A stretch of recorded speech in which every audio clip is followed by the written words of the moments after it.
do y'all think that Frank was really going to be sold to someone to restore it and use it on the road again? No one's going to use that on the road to pull anything unless they're in desperate need, okay? That thing was falling apart.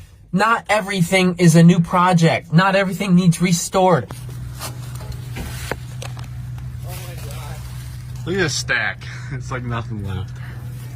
It looks just like the red Duramax when we rolled it. The side of the cab is like, no way. What if this just Opened right up.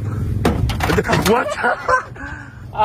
just like the Duramax, it's like it still works fine. It latches. closes. It latches. That's right what on you the call tailgate. it. Like a Millennium Falcon, the Transtar 2.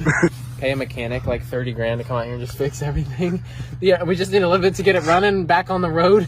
Just need some oil Come out here and pan. have them replacing seals and everything.